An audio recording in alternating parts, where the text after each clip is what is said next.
Mistakes Over Failure, where CEOs and board members from around the world share the good, the bad, and the ugly of their diversity and inclusion journeys. We are CEOs. We understand the pressures of leadership and the rules that are often unwritten. I'm Dr. Christine Crawford. And I'm Leslie Wingo. Together, we're here to spark honest and frank conversations that will encourage us to think differently, learn from failures, avoid inaction, and encourage each of us to make mistakes. The world needs better leaders, and we can become better together.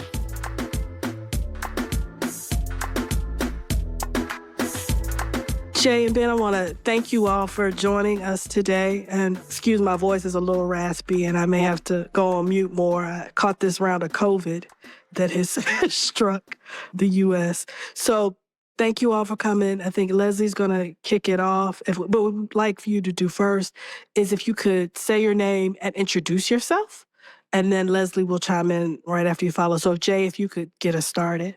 Sure. Thanks, Christine. Hi, Leslie. My name is Jay Coen Gilbert, and I am one of the co-founders of a national community called White Men for Racial Justice. And before that, I was one of the co-founders of a global community of business leaders called the B Corporation community. And one of those incredible leaders is Ben Conniff from an incredible company called Lobster. And before that, I was the co-founder of a basketball footwear and apparel company called And One. That's a little bit about my professional background. Thank you so much for having me. My name is Ben Conniff. I am a co-founder and the Chief Innovation Officer at Luke's Lobster. As Jay said, we're a certified B Corp. We've been a certified B Corp since 2018. And I have been a member of White Men for Racial Justice for almost 2 years now. Well, thank you both. I have what we call rapid fire questions. What I'm going to do is I'm going to go through the questions with you first, which is unfair because then you'll know what the questions are. All right. So they're really fast. Y'all ready? All right. I'm ready. All right, Jay, here we go. Where are you from? New York City. What emoji do you use most often? 100%. Favorite book? God Makes the Rivers to Flow by Eknath Easwaran. What was your first job? I was an assistant student laborer on a construction site in New York City. Business acronyms, do you love them or hate them? Hate them. What is your guilty pleasure? Reality TV with my daughter. Very nice. All right, Ben, you're up. Where are you from? I'm from Southeastern Connecticut. What emoji do you use most often? I only use the thumbs up emoji to respond to text, and I don't really use any other emojis. What's your favorite book? Cat's Cradle by Kurt Vonnegut. Business acronyms, do you love them or hate them? Hate them. What was your first job? I worked at a donut shop, stuffing the donuts with jelly and cream and frosting them. And what is your guilty pleasure? Probably anything made by Shonda Rhimes. I didn't see that one coming, huh, Leslie? No. No, does that include Bridgerton? It does. All of the Bridgertons? Queen Charlotte, the whole? I haven't done the spin-offs yet. I've only done the regular Bridgerton seasons. Very nice. I didn't see that one coming. That's great. So, Jay, we're going to start with you. And so the question that I have is, you've had this incredible career. It's impressive, especially with this focus that you have on systemic change. Can you share your journey with us on what led you to co-found White Men for Racial Justice? And then the follow-up question is, how did the two of you know each other? Well, actually, go in reverse. Like Ben and I know each other through the B Corp community. And my path to co-founding White Men for Racial Justice started on a Zoom just like this one about 4 years ago, almost to the day, when a Black woman that I'd been in relationship with, we'd served on a board together before, sort of in this business for good space. It was within a few days after the murder of George Floyd. And we were chatting, and she said a couple things that really rocked me. The first was that she said, "I'm daring to be hopeful." Because I've never in my lifetime, she's a little bit older than me, in my lifetime, I've never seen so many white people out there marching for Black lives. And then she said something else, like then she lowered the boom, which is, but you know, Jay, I see lots of white folk out there, but I really don't see anybody who looks like you. I see a lot of white women, And of the white men I see, they're either sort of young activists or look like old hippies, but nobody that looks like they're sitting in or around power. And we had a conversation about that. And she agreed to have a call with me 2 weeks later as like an accountability measure. Because I said, Marianne, I'm seeing the same thing. I don't have a good answer for you, but let me think about it. And 2 weeks later, we got back on the Zoom and we had already had our first, at the time, remember it was COVID, so our first Zoom meeting of about 100 guys from around the country who answered the call to show up and really talk about how this was impacting us as white men. That's one of the origin stories. Like there are other things that are antecedents to that are ancestors to that, but sort of the precipitant thing was the murder of George Floyd and that sort of two-sided reflection on the reaction among white folk. And then, Ben, how did you come into this organization? I know we talked about the B Corp community, but it's a polarizing conversation still to this day. So how does that show up for you? I would say I came into WMRJ by invitation from Jay and from another great member of both B Corp and WMRJ communities, Andy Fife. And it was spurred really because, similarly after the murder of George Floyd, I had some serious reckoning to do with my own complicity, my own lack of action on racial injustice. And, I found myself, like many companies, in this position of having to figure out what we should say about this murder and realizing that there's not really much good to say if you don't have anything to talk about that you've done to be helpful. And when I went to my team, which is made up of a lot of Black individuals, they were looking for me to say something to show that I cared about them, about how this was affecting them, and about the prevalence of this problem in the world. And I didn't know what to say. And that was a huge problem for me and for my co-founders, who are also white men. And so we simultaneously needed to figure out how to have these conversations, which we'd avoided in the past, and also how to actually do something to be a part of the solution.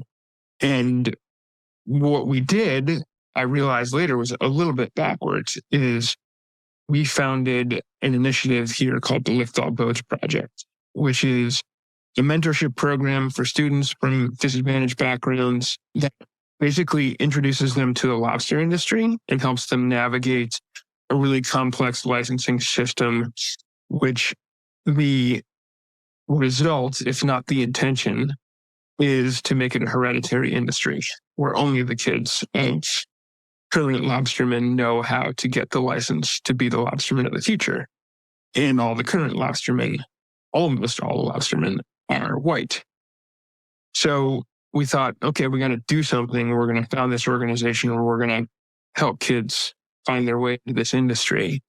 And I told Jay and Andy about this. And at this point, they had been running White Men for Racial Justice for almost 2 years. And they very respectfully called me into conversation of, don't you think you might want to do a little more introspection and a little bit learning about your own potential racism and just the work that you need to do to understand how you relate to this work before you jump in a boat with a bunch of kids and teach them to lobster. And that really hit me. It was very true. And I did run the first summer of the program before joining WMRJ. And then I joined WMRJ and felt that in that initial process, that foundational process that we do to learn more about whiteness and what it's actually meant to you in your life and how you've benefited from white supremacy and how you've been complicit in maintaining it. And then looking forward, how to form deeper, more meaningful relationships with the folks that you think you're going to help. All of that made our initiative here so much more impactful and successful, and just allowed me to build such better relationships with the folks that we're looking to serve here. And so I'm super grateful to Jay and Andy for kind of giving me that nudge to say, you've got more work to do if you really think you're going to have an impact here. So, Jay, that level of introspection is really uncomfortable and difficult, right? And so how do you not just encourage people to start it? Because I think during that time with George Floyd, we saw a lot of things start, right? But how do you continue? That's a great question, Christine. And a super simple answer for me, one word, community. This work is super hard for 100 reasons, including just the uncomfortableness. But it's darn near impossible if you try to do it alone.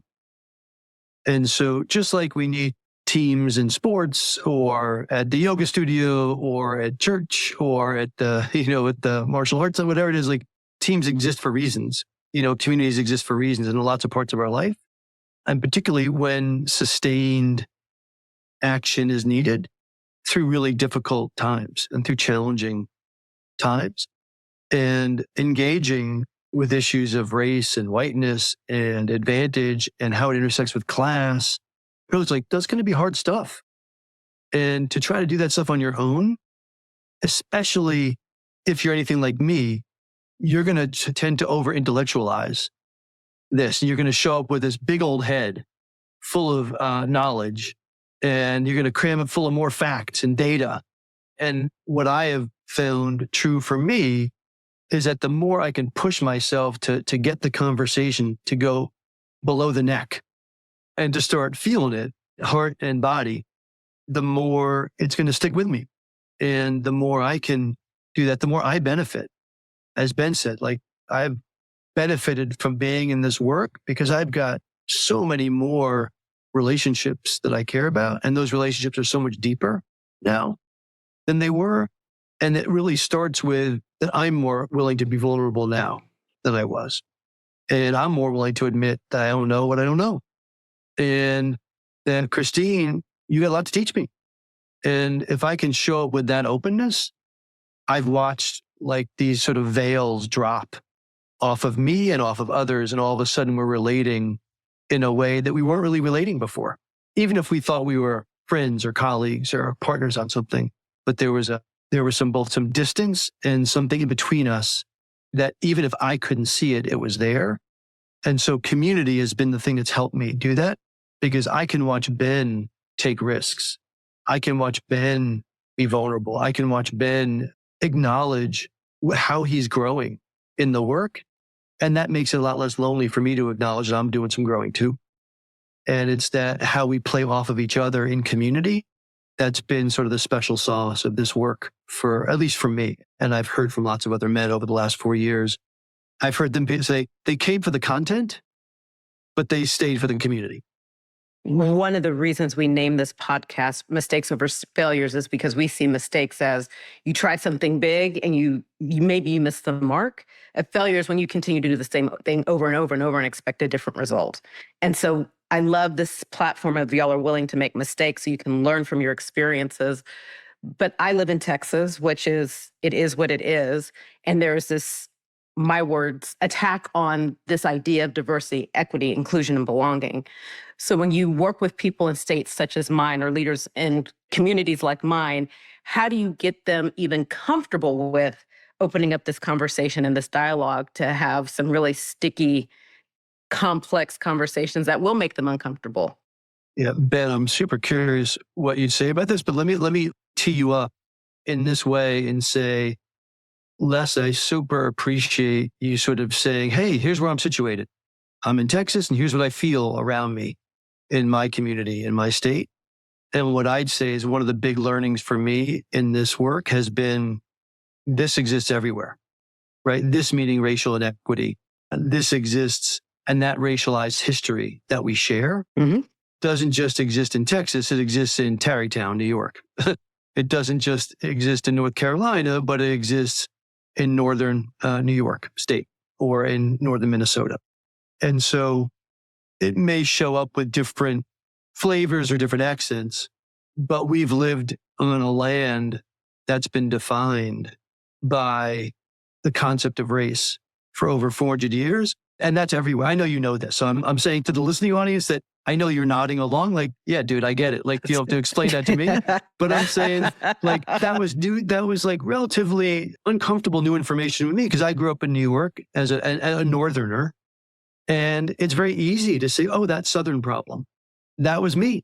And assuming that I was one of the good ones. And that was not so, because we all have our own racialized experience. Having a racialized experience, I used to think was just about people that had more melanin than I did. They were black or brown.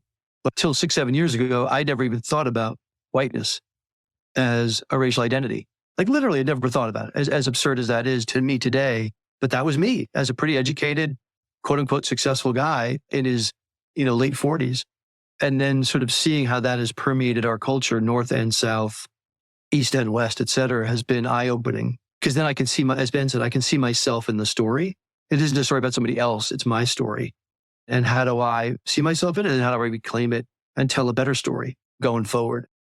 And so in a state where we are moving away from these conversations for whatever reasons the legislature has with that, how do we get people bought into even the idea of having this conversation, especially white men, because in my experience, when I've had conversations one-on-one, they seem to feel like they are blamed and shamed for all of the things that have happened wrong in the world.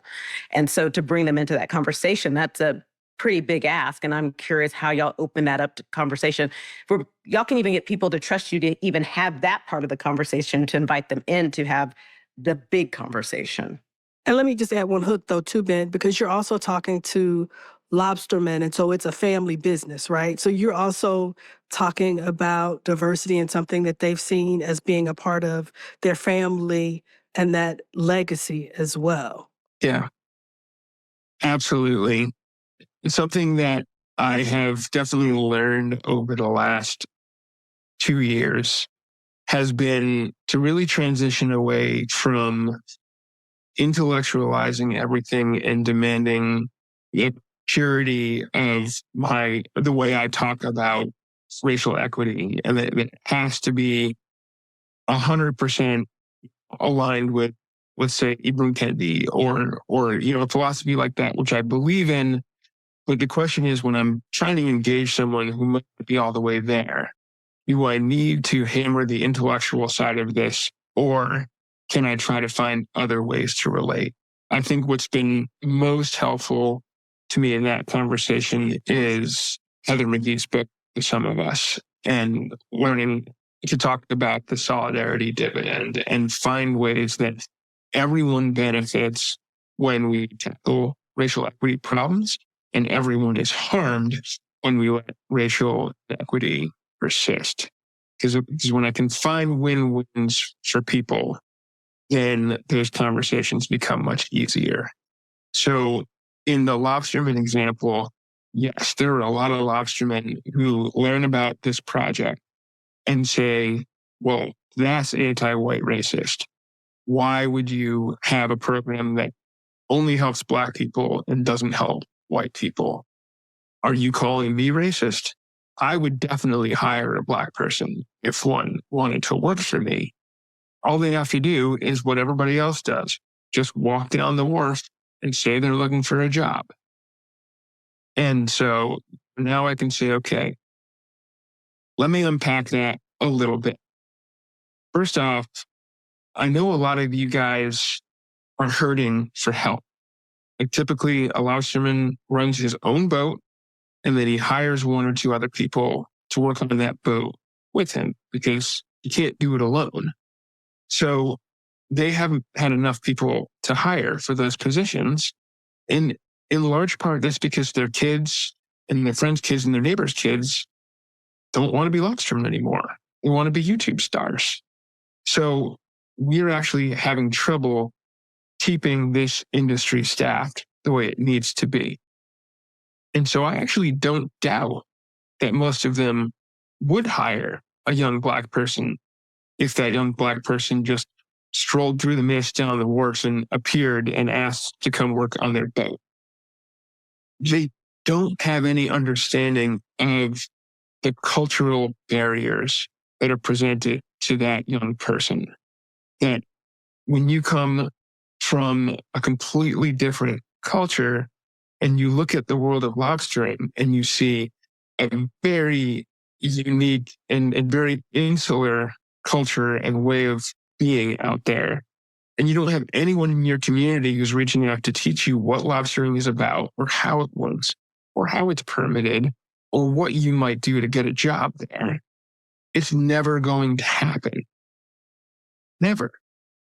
So if these lobstermen want people to help by working on their boat, and they want to see a future generation where lobstering still exists in Maine, then we need to find ways to open up to folks who don't have the exact same background that they do. And there's a ton of folks in these communities who are or would be interested in this industry and in this profession if they only knew A, it existed, and B, how to get into it. And these guys want to see the lobstering tradition continue in Maine. The way to do that is to open up and invite more people in. And by the way, when you do that and you bring in more people with a diversity of thought and experience, you bring creativity and adaptability to an industry that might not be there if you just continue to make it a hereditary business generation after generation after generation. Oh, and by the way, none of this excludes your own kids from doing it if they want to. So your kids still get the same exact path into the industry if you choose to offer it to them and they choose to take it. But opening up the pathway for others makes sure there are enough lobstermen and enough sternmen and enough deckhands for everybody to continue being successful, and brings that creativity industry is going to need to adapt to challenges in the future. So if I can just make it not about, I'm calling you racist and you got to change who you are and you got to change how you act. Instead, I can just say, look, we need to open up the door and invite people in and make it a safe and comfortable environment for them to learn the culture of lobstering. Then we can all win.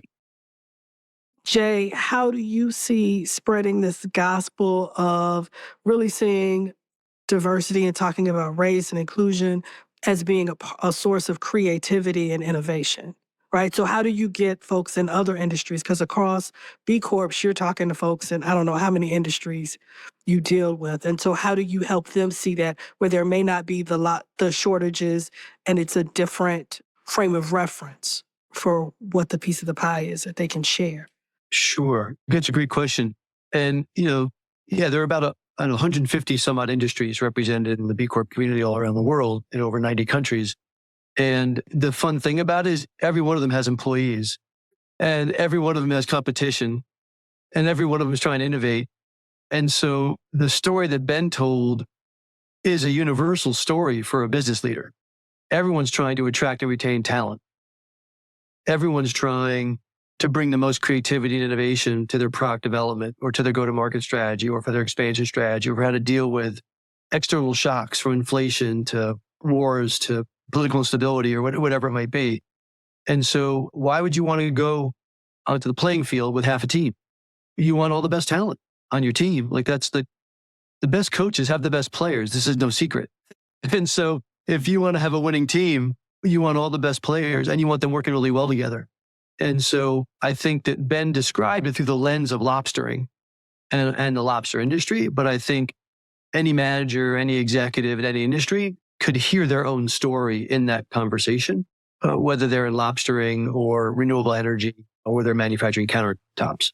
You've got talent and you need to compete in the marketplace and you want the people with the best ideas working the best together to do that. And that means playing with the whole team. And that means the whole team's got to want to come play for you, which means you got to build your own cultural competency up so you can even recognize, like Ben said, most white folks don't even recognize, just like I didn't recognize whiteness, like that was even a thing. Most white people don't recognize that other people see them with a racial identity, just like men don't necessarily see that they have a gender identity. For some, like we are the unmarked, the great unmarked. white men of privileged class, we like think everything revolves around us.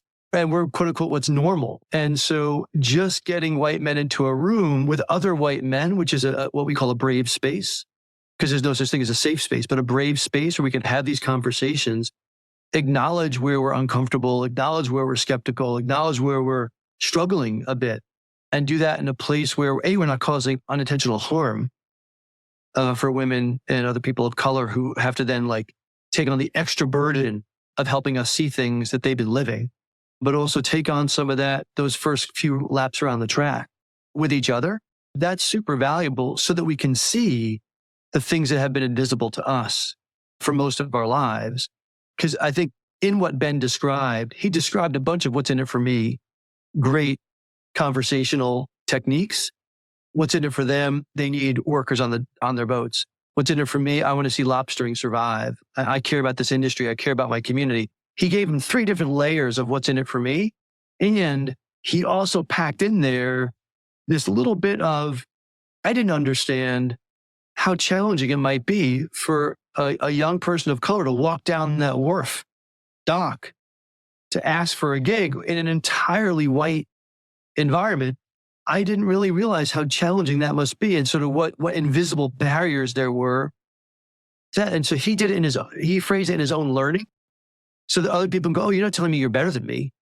You're not lecturing me. You're just sharing your own growth and experience and helping me go, oh, yeah, that makes sense. Like I didn't notice that either. And yeah, and I'd like better workers and I'd like lobstering to survive and I'd like Maine and my community to thrive. And so like wrapped up in the what's in it for me was also the humility of Ben's own learning journey. And I think you can apply that in any industry at any level of any organization and have a successful communication because you're not calling anybody out. That's not really going to help anything. You want to call people in to an opportunity that they might not see and also potentially to harm that they may not be aware of. And so if you can help people see that, most people don't want to intentionally harm anybody. And most people want to create more opportunity for themselves and for others. And so if you can frame it like that, you often can have a second and a third conversation that will lead to someplace better than where you started. So Ben, what's been your greatest learning from either your Lift All Boats participants or your employees on this journey?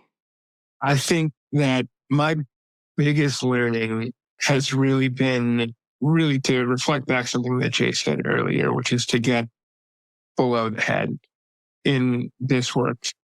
And, when I started it was this very intellectualized, I now have learned all this stuff about systemic racism and types of oppression that I was really not aware of.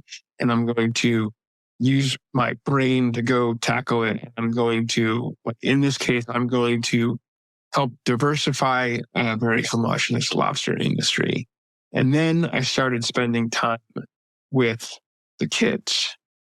And I immediately realized that was not what I was going to do. What I was going to do is I was going to help Justin and Christian and Moga and Joshua learn to lobster. And I was going to spend time with these kids and I was going to make sure that they had an amazing summer and that they learned lobstering and they learned job skills. And that, when they went back to school in the fall, they told all their friends how great their summer was. And, eventually then I would meet their families, meet their teachers, and become more a part of my own community than I had been before as I brought these kids into the community that I knew. And it very quickly just became a super heart-driven work for me where the philosophical or intellectual ideals, they can all be there on the horizon somewhere, but we don't reach those ideals by pursuing them for their own sake. We reach them by developing these relationships with folks.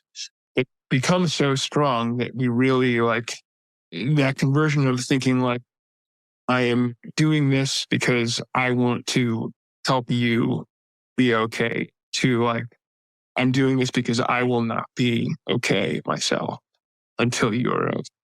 And having built those relationships with people now, everything that I do, I mean, just every day that I'm awake is better for having built those relationships. One of the things that we talk about is, in my company, is using broad strokes. We may all speak the same language, so we'll just assume it's English, but we don't all speak the same culture. And so how do y'all go about bringing in this idea of culture might be different for people who would have never thought about culture being different to begin with? And whiteness as a culture, Blackness as a culture, kids as a culture is a whole other thing that I don't quite understand, even though I have two of them. It's relevant to me on so many levels because I am dealing with high school kids, and I've never been a teacher or a camp counselor, or I've never been in a role where I'm actually working with kids. And when I'm out there with 6 kids, I'm clearly the outsider. I'm the one who is marginalized and doesn't understand, most of the word, they're talking about like drippy fence. And I'm like, it's just, I get it when it's raining, but like right now, I mean, what are you even saying? And so it's been really interesting for me to try to find that balance of what part is adulting and work culture do I need to make sure that I impart to you, because it's going to be important. And where does like important and necessary and just like white cultural norms of the elder millennials begin? And so how do I make that separation? And how can I, in some ways start to learn from you? Because you're the ones that are going to be in charge in the future. And our cultures need to meet and meld, as opposed to me just telling you because I'm older and I'm in a dominant group that like, this is how you're going to have to be. So I really enjoy, learning from them. I see like so much comfort with like gender fluidity on these kids. These kids who are football players who 1 minute they're talking about being able to bench over 300 pounds, and the next minute they're belting out some like female pop song about being a princess. And it does not bother them for a second the way it would like all the guys that I was around when I was in high school. And so there are so many things that I know we can learn from these young folks, as much as we have professional skills and whatnot to teach them. I have the parting question for both of you, and we can start with Jay. What's your favorite mistake? So the thing that you thought was going to just blow up your entire world, but ended up being really special. I would say my favorite mistake is whatever my last one was. I make lots of mistakes, Christine. And I think that one of the things that this work has really helped me to do is to recognize when I make a mistake, especially if someone calls me on a mistake, that it's a gift, not an attack. And so I think my biggest mistake was overvaluing certainty and confidence over curiosity and humility. And as I've still struggle to recalibrate that in every conversation, in every engagement, in every meeting, in every relationship, it never ceases to amaze me how unfailingly asking questions is more powerful than answering them. Slowing down usually pays more dividends than speeding up. All right, Ben, so same question. What's your favorite mistake? I think I would say my first equity-related big idea, which was before Lift All Boats, it was a major mistake in a lot of ways. Right in 2020, an old school that was right next to the house where I grew up went up for sale. And it was a school where basically kids who didn't behave in the regular school were sent to this school. And it was a Catholic institution. And it ultimately had some major abuse issues that came out. There were lawsuits, and they wound up selling the school. It had a ton of land around it. And I had this idea that we were going to go raise money or buy this place, and we were going to start a sustainability and equity institute for farming and restaurant business. And we were going to have a culinary school, and we were going to do all this amazing stuff with this beautiful property.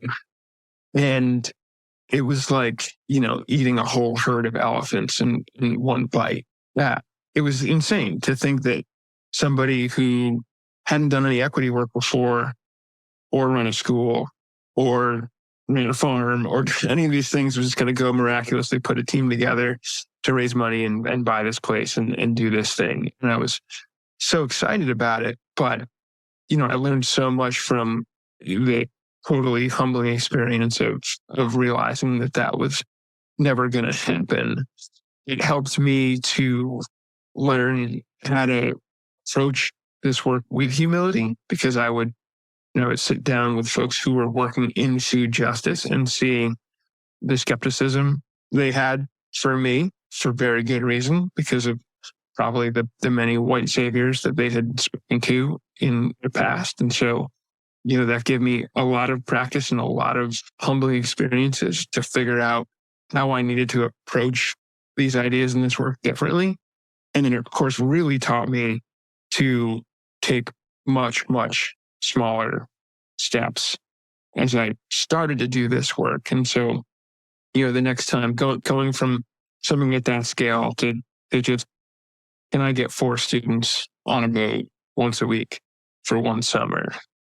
Can we do that before we, look to the end zone, before we've caught the football?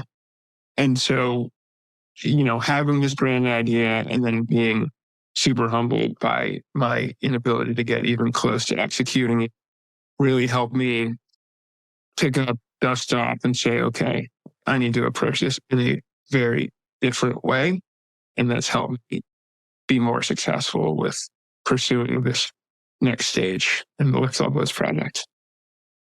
All right. Well, thank you, Jay and Ben. Is there anything that you all think that you left out that you wanted to be sure to share with our listeners, or any points that you've thought about that you wanted to go back and make before we end? I guess the only thing I'd say, Christine and Leslie, is obviously if there are white men listening, there's a community waiting for you and that need you, that you're wanted in this work, you're needed in this work, and there's a lot of joy in this work. And if you're a white woman or a person of color listening to this, and you think there's some white men in your life who you think would be good for this work and this work would be good for, let them know that there's a community waiting for them, and that we know that we're not, we're building our skills so that we can show up in better relationship with you and in service of your priorities and your goal, and be properly in right relationship with you. And we're trying to just do our part, because we've been sitting on the sidelines. At best, we've been sitting on the sidelines too long, and we want to start pulling our weight. And so I want to just thank you both for inviting us into the conversation. And if I were asking anything, it would be like, so what made you want to talk to these 2 white guys about DEI? I'm curious what understandable skepticism or side eye or, might have been coming up for you, or what's still sitting out there that feels unanswered or still, curious for you. I think for me, in doing this work, I would like to figure out or understand how to invite more white men into the conversation, because I think it's going to take all of us to come up with a solution that works. And that means changing systems. And if anybody's ever tried to change a system or a process, we know how difficult that can be. And so that's why I was so excited to talk to you, the 2 of you, to see what y'all have caused, what you're creating, and then how do we get more leaders involved in this conversation, where it's not always the act of the conversation, but it's also being an action. Mm-hmm. Yep. That makes a lot of sense. And I think for me, it's the curiosity that you talked about, right? And so having met both of you and knowing how self-reflective you both were, could not help but think that a conversation with both of you would be enlightening for a lot of folks, and was not at all surprised when Ben said that he knew you. And so, so I think it's my own curiosity, right, on how you all see the work. And I think what Leslie said, that honestly, it is, for my opinion, for white men to fix, right? So it is it is, misogyny is that for men to fix, that racism is for that, who are not underrepresented to fix. And I think it goes back to what Ben said around, I'm not okay if you're not okay.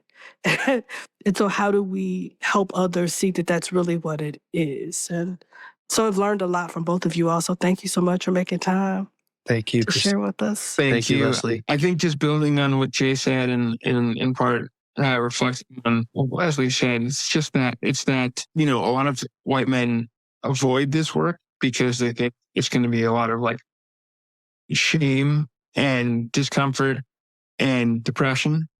And honestly, I think a lot of us that get into it because we want that like self, like we want to take the pain. Like we know that we deserve it. And so we want to go through that like shameful experience. Right. But like what I don't think people on either side, the ones jumping in or the ones avoiding the work, understand is the amount of joy that comes from like when you get through that part of like the uncomfortable realizations about yourself and the shame about your own past and white people's past and present. But then you get to a place where you can actually be effective and have great relationships, and like a whole different world opens up and a whole different kind of joy that you've never experienced before that is available to you like all the time once you have started in on this work and committed to it. And if people who shy away from it because, they don't want people to feel bad about themselves, understood the joy that's there on the other side, then I think many more white men would be joining. Well, that was absolutely beautiful, as always. And you could tell that you all are both writers in your own regard. So thank you all for sharing. Thank you, Christine. Thanks, Leslie. It's been a pleasure. Thank you. Thank you for listening. We are Mistakes Over Failures, a podcast by YPO, the global leadership community of extraordinary chief executives.